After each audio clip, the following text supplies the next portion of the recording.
오늘도 QBC에 오신 여러분들을 환영합니다. 비록 길지 않은 시간이지만 하나님께서 주시는 음성을 듣고 우리의 믿음과 삶을 돌아보는 복된 시간이 되기를 원합니다. 저희는 지난주부터 가스펠 프로젝트 제4권으로 들어가서 공부를 하고 있는데 우리가 지금 전체 가스펠 프로젝트 12권 중에서 어디쯤 와 있는지 보면은요. 우리가 구약의 이 왕국의 설립이라는 자리에 와 있습니다. 우리가 이 하나님의 말씀을 좀 더 잘 배우기 전에 오늘의 그 본문이 나와 있는 사무엘상 15장을 여러분이 일단 좀 펴서 옆에 두시고 시작을 하도록 하면 좋겠습니다. 우리 화면만 보지 마시고요. 여러분의 성경을 가지고 오늘 성경을 읽으면서 진행을 하도록 할 테니까 성경을 꼭 옆에 가져다 주시면 감사하겠습니다.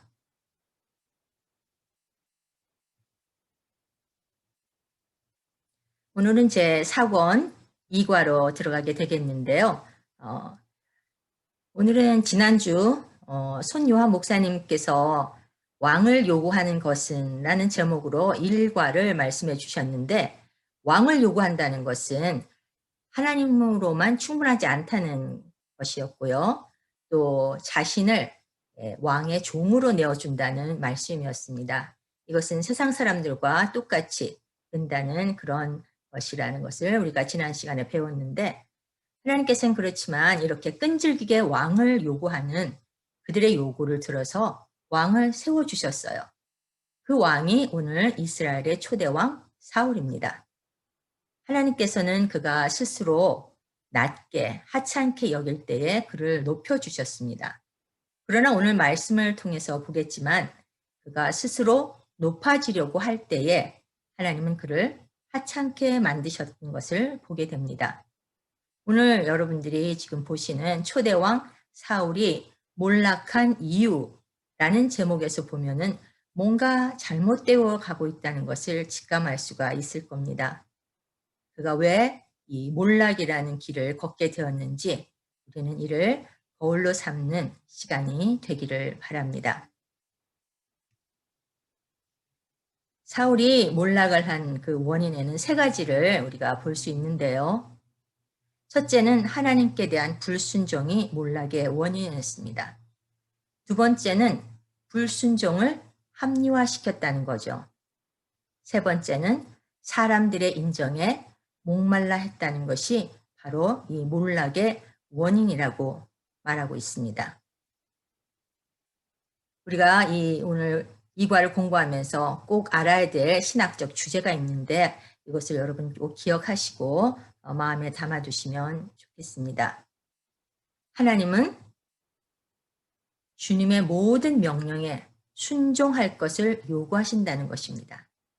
하나님의 명령을 내가 희석시키거나 내 마음대로 해석하거나 하는 것이 아니라 있는 그대로 순종할 것을 요구하신다는 거죠. 과연 우리가 그렇게 살아갈 수 있을까요? 네, 답은 마지막 버전에서 말씀드리도록 하겠습니다. 자, 우리 혹시 자녀들이나 또 곁에 누군가가 있다면은 다음에 나오는 우리 퀴즈를 한번 풀어보시면서 시작을 해보도록 하겠습니다. 나는 누구일까요? 네, 5가지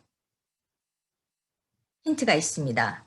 난 베냐민 지파 기스의 아들입니다. 나는 나의 사위이며 또 내 아들 요나단과 친한 친구죠. 나는 이스라엘의 첫 번째 왕입니다.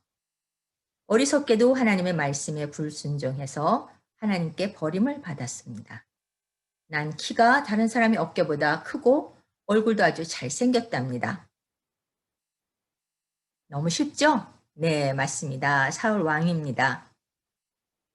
그러면 우리가 이 사울이 어떻게 몰락의 길을 걷게 되었는지 우리 3번의 세션에 나눠서 생각을 해보도록 하겠습니다.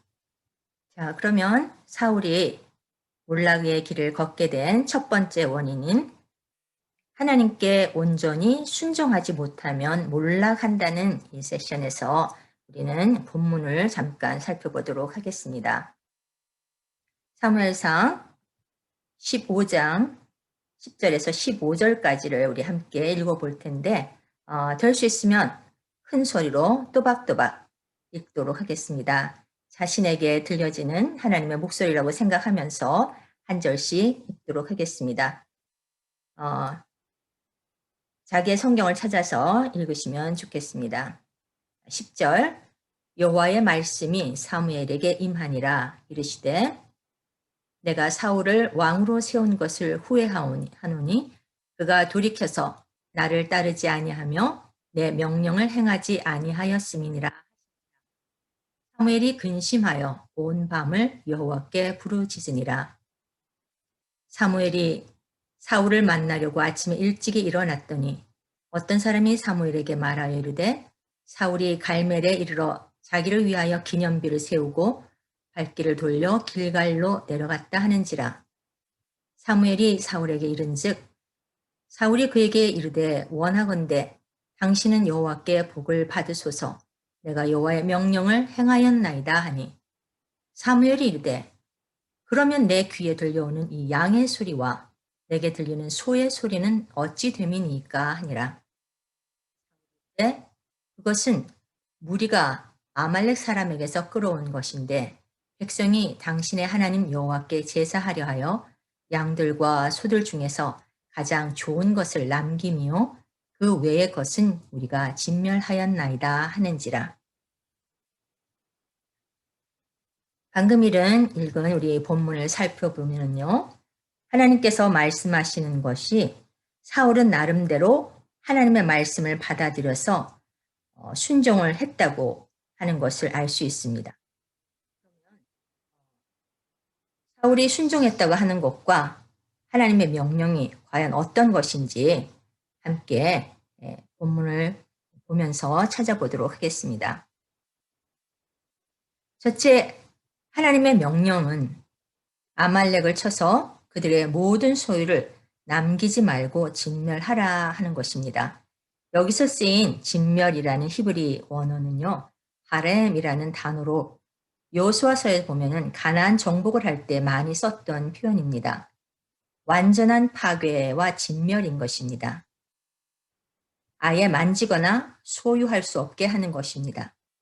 이는 이방신에게 바쳐졌거나 소유된 것을 하나님께서 역겨워 하신다는 것을 말합니다.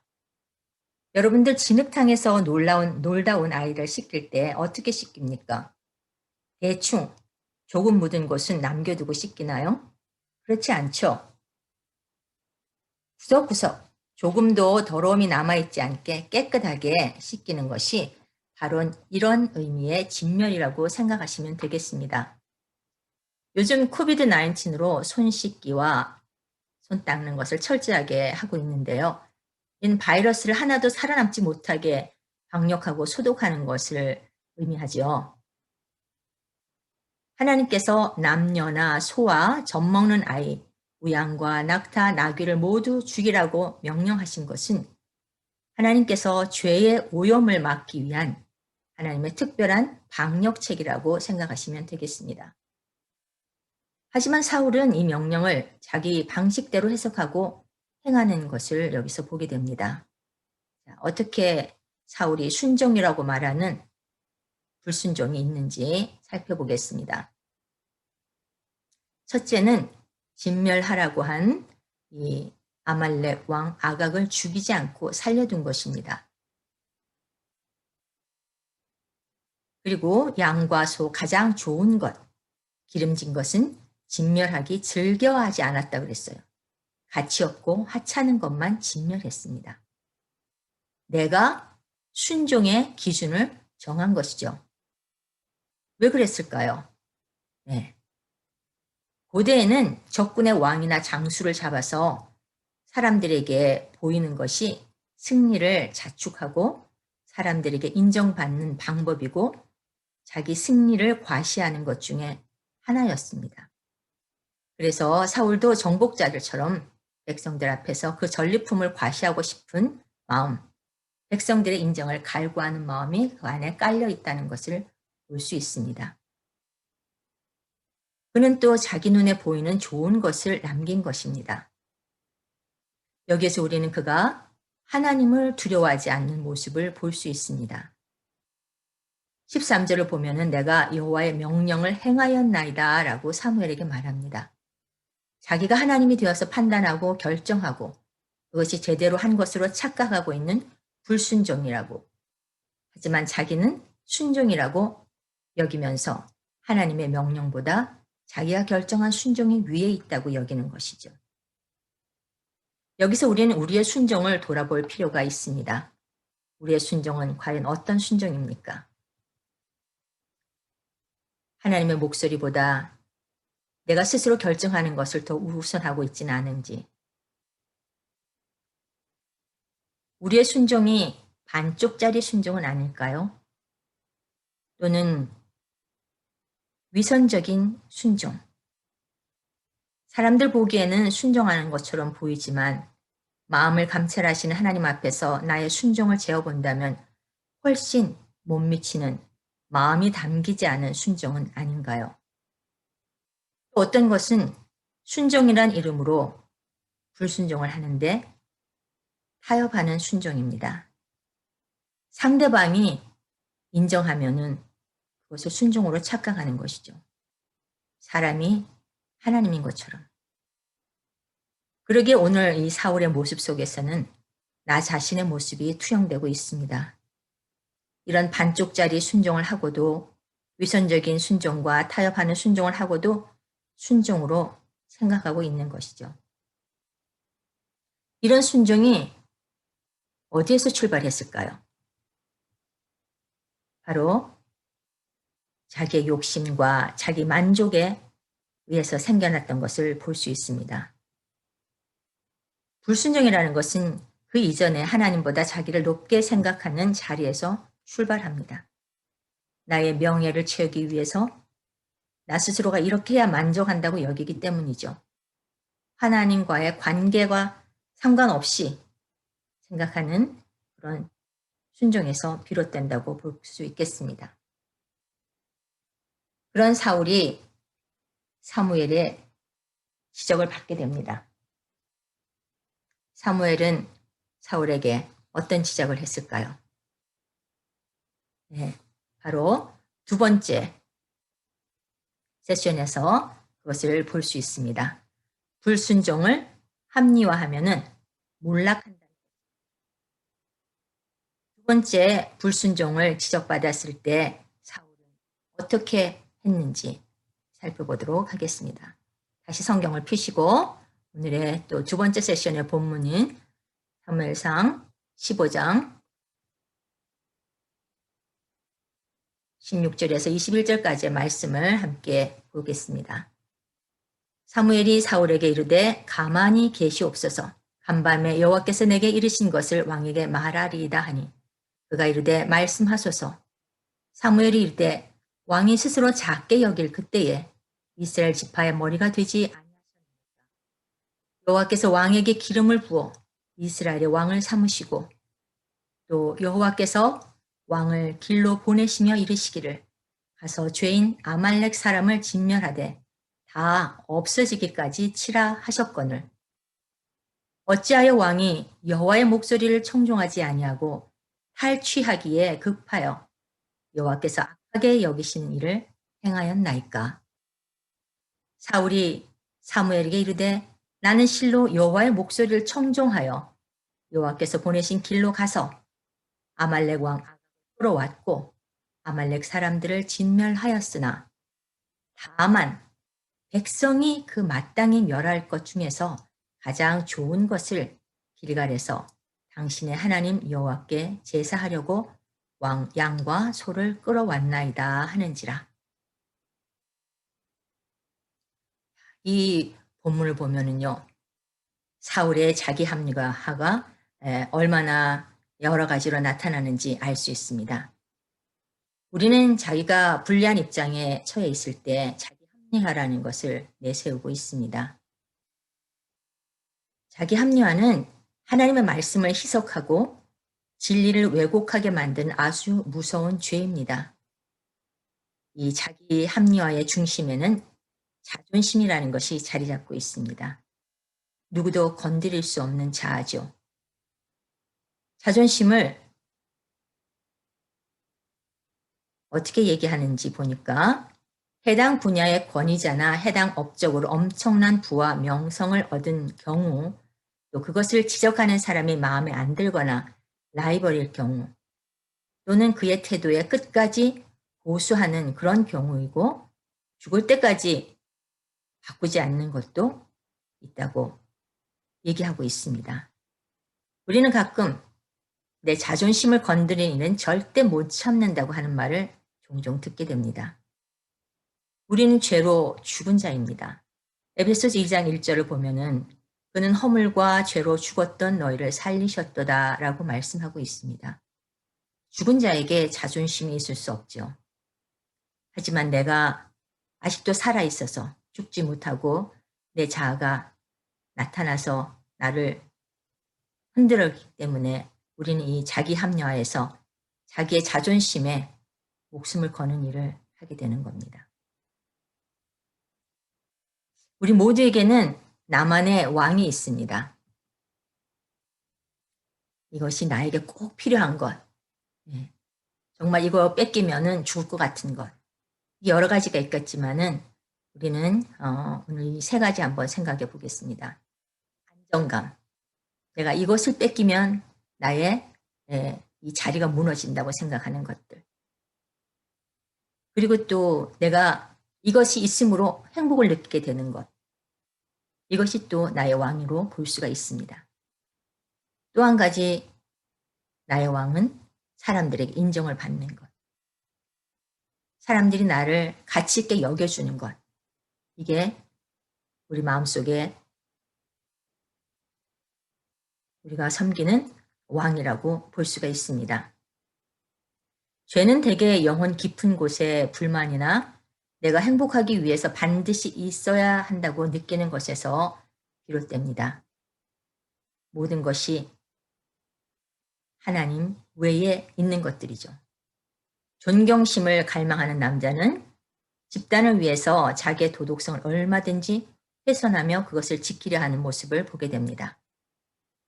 우리 정치인들이나 또 사회의 고위 관리직에 있는 분들이 가끔 뉴스에 나오는 것을 보면은 그것을 우리가 공감할 수가 있겠죠.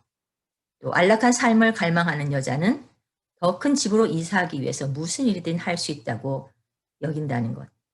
또 하나님은 나를 위한 선교 사명이 주는 여러 가지 불편함을 피하고자 어떤 일이든 자기를 합리화하고 핑계하는 것도 이것에 해당이 되겠습니다. 이 말은 우리가 주님 안에서 온전한 만족을 누리지 못하는 데 있다는 것입니다. 자기 합리화는 다른 사람이나 환경에서 그 원인을 찾는다는 거죠. 다른 말로 핑계한다는 것입니다. 즉, 불순종의 원인들이 다른 사람에게 있고 나에게는 있지 않다는 것. 누군가를 희생양으로 만들어서 자기의 실수를 감추려 하는 것이 바로 자기 사울의 경우를 보면 15절에 양의 소리, 소의 소리가 들림이 어찌미니까 얘기할 때 무리가 아말렉 사람에게서 끌어온 것이라고 얘기를 합니다. 자기가 끌어온 것이 아니라는 거죠. 왕이 결정하지 않았는데 어떻게 무리가 끌어올 수가 있습니까? 하지만 사울은 이렇게 얘기하고 있어요. 또한 백성이 당신의 하나님 여호와께 제사하려 하여 가장 좋은 것을 남김이라고 백성을 탓하고 있습니다. 자기 자신의 허물이나 죄에 대해서는 전혀 언급을 하고 있지 않는 거죠. 거짓의 아비는 마귀입니다. 우리를 불순종으로 끌고 가는 자리에 꼭 거짓이 등장하는 겁니다. 나를 세우기 위해서, 나를 방어하기 위해서 다른 사람을 끌어들이는 거죠. 또한 환경 때문이라고 핑계합니다. 그럴 수밖에 없는 자리였다고 우리가 얘기를 종종 하죠. 이 모든 것의 중심에는 내가 아직 살아있는 것입니다. 또한 자기 합리화의 다른 원인으로는 욕심이 있습니다. 사울은 왕의 자리를 지키기 위한 욕심, 많은 양과 소와 전리품을 소유한다면 얼마나 부유해지겠습니까? 사람들이 얼마나 자기를 능력 있는 왕으로 인정해 주시겠습니까? 하나님의 영광에는 아랑곳하지 않고 자기의 욕심을 채우기에 전전하는 그 모습. 그것으로 가게 되면 난 어느새 불순종의 자리에 와 있다는 것입니다. 야고보서 11장 15절에서 17절의 말씀을 보면은요. 욕심이 잉태한즉 죄를 낳고 죄가 장성한즉 사망을 낳느니라. 내 사랑하는 형제들아 속지 말라. 온갖 좋은 은사와 온전한 선물이 다 위로부터 빛들의 아버지께로부터 내려오나니 말씀하고 있습니다. 왕의 자리도 나의 자존심도 내가 누리는 어떤 것도 하나님이 주시는 위에서 내려오는 것이 아니면 다 사망으로 가는 길이란 것을 우리는 잊지 않아야 될 것입니다.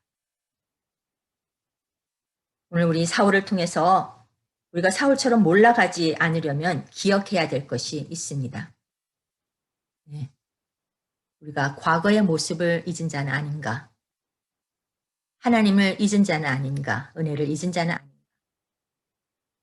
과거의 모습을 잊은 자나 은혜를 잊은 자는 꼭 변명을 하게 됩니다. 사울에게 사무엘이 이것을 지적해 주고 있죠.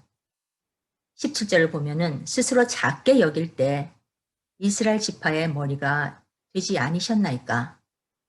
여호와께서 기름을 부어 이스라엘 왕을 삼으셨지 않습니까? 사울 왕이 처음 왕으로 이렇게 뽑힐 때에 사울은 진보다리 뒤에 숨었어요. 나는 이 보잘것없는 사람인데 내가 어떻게 이스라엘의 왕이 됩니까? 하고 스스로를 작게 여겼죠. 이것이 바로 사울의 과거의 모습입니다. 지금은 그 과거의 모습을 잊고 있는 거죠. 하나님의 은혜, 그 사울을 들어서 이스라엘의 왕으로 세우신 은혜를 잊고 있는 모습입니다. 20절을 보면은 나는 실로 여호와의 목소리를 청종하여 여호와께서 보내신 길로 가서 아말렉 왕 아각을 끌어왔고 아말렉 사람을 진멸하였으나 하고 핑계하고 변명하는 모습을 보게 됩니다. 여호와의 목소리를 청종했다는 거죠. 잘 들었다는 것입니다. 그리고 여호와께서 보내신 길로 갔다는 거죠. 아말렉 왕 아각을 끌어온 것이 순종이라고 변명을 하고 있어요. 우리는 우리의 과거의 모습을 얼마나 잘 기억하고 있습니까? 우리가 혹시 높아진 자리에 있다면, 뭔가를 누리는 자리에 있다면, 사람들에게 인정받는 자리에 있다면, 우리는 사울 같은 불순종을 조심해야 됩니다. 나의 과거의 모습, 하나님의 나를 은혜 주셔서 여기까지 오게 한 그 은혜를 잊으면 안 되겠죠. 이렇게 계속 엇나가는 사울을 보면서 우리는 또 한 가지 사울이 몰락하는 원인을 보게 됩니다. 바로 사람들의 인정에 목말라 하는 것이 몰락의 원인이라고 얘기를 하고 있습니다.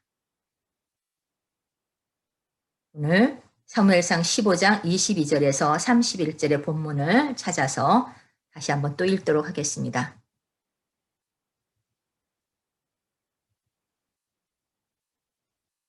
사무엘이 이르되 여호와께서 번제와 다른 제사를 그의 목소리를 청종하는 것을 좋아하심같이 좋아하시겠나이까? 순종이 제사보다 낫고 듣는 것이 수양의 기름보다 나으니 이는 거역하는 것은 죄와 같고 점치는 죄와 같고 완고한 것은 사신 우상에게 절하는 죄와 같음이라. 왕이 여호와의 말씀을 버렸으므로 여호와께서도 왕을 버려 왕이 되지 못하게 하셨나이다 하니 사울이 사무엘에게 이르되 내가 범죄하였나이다. 내가 여호와의 명령과 당신의 말씀을 어긴 것은 내가 백성을 두려워하여 그들의 말을 청종하였음이니이다. 청하오니 지금 내 죄를 사하고 나와 함께 돌아가서 나로 하여금 여호와께 경배하게 하소서 하니 사무엘이 사울에게 이르되 나는 왕과 함께 돌아가지 아니하리니 이는 왕이 여호와의 말씀을 버렸으므로 여호와께서 왕을 버려 이스라엘 왕이 되지 못하게 하셨음이니이다 하고 사무엘이 가려고 돌아설 때에 사울이 그의 겉옷자락을 붙잡음에 찢어진지라. 사무엘이 그에게 이르되 여호와께서 오늘 이스라엘 나라를 왕에게서 떼어 왕보다 나은 왕의 이웃에게 주셨나이다.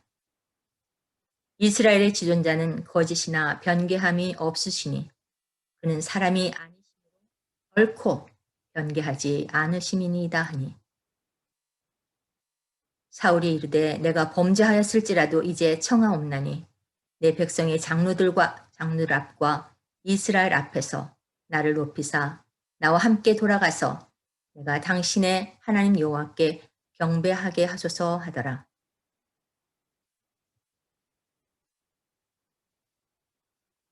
사무엘은 사울의 자기 합리화와 핑계를 꿰뚫어 보는 눈을 가졌습니다.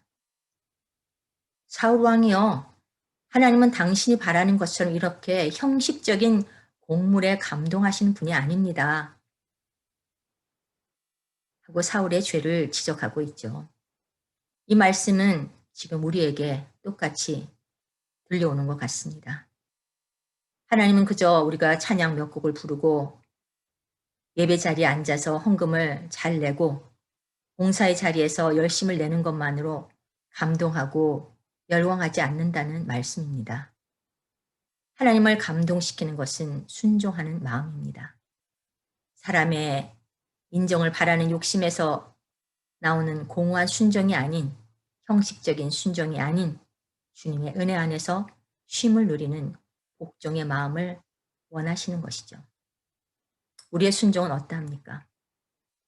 온전하지 못한 순종에 대한 불감증을 가지고 있는 자는 아닌가요? 사람들 보기에는 그럴듯한 격식으로 순종을 대신하려는 그런 마음은 없는가 할까요? 하나님 앞에서 하나님의 눈치를 보는 것이 우선이 아니라 사람들의 눈치를 보면서 사람의 비위를 맞추는 것에 나의 순종이 머물러 있지 않은지 돌아보는 시간이 되면 좋겠습니다. 우리가 잘 아는 말씀이죠. 함께 22, 23절을 읽어보겠습니다. 여호와께서 번제와 다른 제사를 그의 목소리를 청종하는 것을 좋아하신 같이 좋아하시겠나이까? 순종이 제사보다 낫고 듣는 것이 순양의 기름보다 나으니 이는 거역하는 것은 점치는 죄와 같고 완고한 것은 사신 우상에게 절하는 죄와 같음이라. 왕이 여호와의 말씀을 버렸으므로 여호와께서도 왕을 버려 왕이 되지 못하게 하셨나이다 하니 나름대로의 순종, 즉 하나님 앞에서의 순종을 하나님은 우상에게 절하면서 점치는 죄와 같다고 말씀하고 계십니다. 하나님의 말씀을 버린 것이라고 말씀합니다. 껍데기만 남은 신학은 자기 삶을 좌우할 수 있도록 하나님께 무언가 갖다 바치려는 행위를 가져오게 됩니다. 순종한다고 말하지만 자기 방식대로이고 불순종이거나 뒤로 미루거나 어떤 조건을 다는 순종은 다양한 형태의 불순종에 불과하다는 것을 우리는 기억해야 될 것입니다. 그럼 우리는 왜 하나님의 명령에 온전히 순종하는 대신에 부분적으로 순종하곤 할까요? 오늘의 본문은 사울의 독백으로 끝이 납니다. 25절을 보면은 청하오니 지금 내 죄를 사하고 나와 함께 돌아가사 나로 하여금 여호와께 경배하게 하소서. 사울은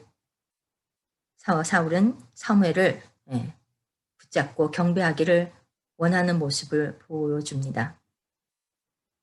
하지만 이제 그 뒤에 우리가 말씀을 계속 보면은 그가 행한 일을 보면은 그는 여전히 모든 상황을 잘못 생각하고 있는 것을 알 수가 있습니다. 그는 승리를 자축하는 거대한 국가적인 감사 제사를 드리려는 것입니다. 공식적인 제사의식을 행할 수 있는 분은 바로 사무엘뿐이기 때문이죠. 사무엘을 자기 공적을 보여주는 데 이용하는 모습입니다. 그때 사무엘은 나는 왕과 함께 돌아가지 아니하리니 이는 왕이 여호와의 말씀을 버렸으므로 여호와께서 왕을 버려 이스라엘 왕이 되지 못하게 하셨습니다 하고 거절합니다. 그때 사울은 또 이렇게 얘기하죠. 내가 범죄하였을지라도 이제 청하옵나니 내 백성의 장로들 앞과 이스라엘 앞에서 나를 높이사 나와 함께 돌아가소서. 백성들 앞에 자기가 어떻게 비춰질까 하는 것이 사울은 더 사무엘을 붙잡고 싶은 마음인 것을 여기서 볼 수가 있습니다. 결국 이런 마음을 가지고 사무엘을 쫓아가다가 그는 그의 겉옷자락을 붙잡고 찢어지기까지 매달리게 됩니다. 이때가 사울 생애의 가장 결정적인 순간이라고 볼 수 있습니다. 이 시점부터 그는 하얀 곡선을 그리면서 몰락의 길을 빠르게 걷게 됩니다. 회개하는 대신 더욱 강팍해지는 거죠. 결국 하나님의 영이 떠나게 되고 질투에 사로잡혀서 다윗을 죽이려 쫓아가는 허무한 손짓만을 하면서 인생을 허비하게 되는 것을 보게 됩니다. 성 어거스틴은 사울과 다윗이 왜 다른지 이렇게 말하고 있습니다. 그렇다면 사울은 왜 다윗과 달리 주님이 그를 용서해 주셨다는 말을 듣기에 합당한 사람으로 여겨지지 않았습니까? 하나님이 편애했어서입니까? 절대 아닙니다. 인간의 귀에는 같은 말이 있지만 하나님의 눈에는 마음의 차이가 보였기 때문입니다. 라고 얘기하고 있습니다. 우리도 사울과 같이 몰락의 길을 걷는 모습을 보일 때가 많습니다. 어떻게 하면 우리의 앞길에 몰락이 아니라 회복과 소망의 소식으로 바꿔질 수 있을까요? 온전치 못한 우리의 모습에 실망하고 좌절하고 낙심하는 것은 하나님이 원하시는 것이 아닙니다. 사울을 거울 삼아서 우리에게 회개가 기회가 주어졌을 때 이전에 회개하는 그런 은혜의 시간이 주어진 것을 놓치지 않아야 될 것입니다. 말씀으로 책망을 받을 때에 내가 찔림을 받을 때에 그때가 바로 하나님께 돌아가고 하나님의 은혜를 다시 회복할 수 있는 시간이라는 것을 잊지 않아야 되겠습니다. 다른 사람을 끌어들여서 자기를 합리화하거나 핑계하는 그런 모습이 아니라 나의 죄를 먼저 살펴보는 그런 자세가 필요하다고 생각합니다. 그리고 하나님께서 사망에서 우리를 건지신 은혜, 지금까지 다시 붙드시고 달려가게 하신 그 은혜, 앞으로도 우리를 붙드시고 하나님이 원하시는 모습으로 우리를 온전하게 빚어가시는 그 은혜도 기억하면서 겸손하게 하나님 앞에 나와 무릎을 꿇고 나아가야 할 것입니다. 온전한 회개는 후회하는 것과 다릅니다. 후회를 회개로 착각하면 안 됩니다. 우리는 돌이켜서 주님의 은혜의 옷자락을 붙잡아야 합니다. 여기에 복음의 소식이 있습니다. 온전하지 못한 우리 대신 온전한 순종을 이루신 우리 예수님을 의지하면서 그의 은혜 안에서 우리에게 찾아오는 많은 걱정과 불안과 두려움과 염려를 다 주께 맡겨버리고 우리에게 자유함을 주신 주님을 높이면서 의지하면서 나가는 우리 모두가 되기를 바랍니다. 오늘 이 가스펠 프로젝트 사권 2과를 마치면서 우리는 두 가지 나눔을 여러분들이 함께 하기를 원합니다. 첫째는 나의 불순종은 어떤 것이 있는가? 우리의 불순종을 나누면서 그 불순종의 자리에서 돌이킨 경험을 함께 나누고 이것을 통해서 하나님께 영광을 돌리는 저희 모두가 되기를 바랍니다. 감사합니다.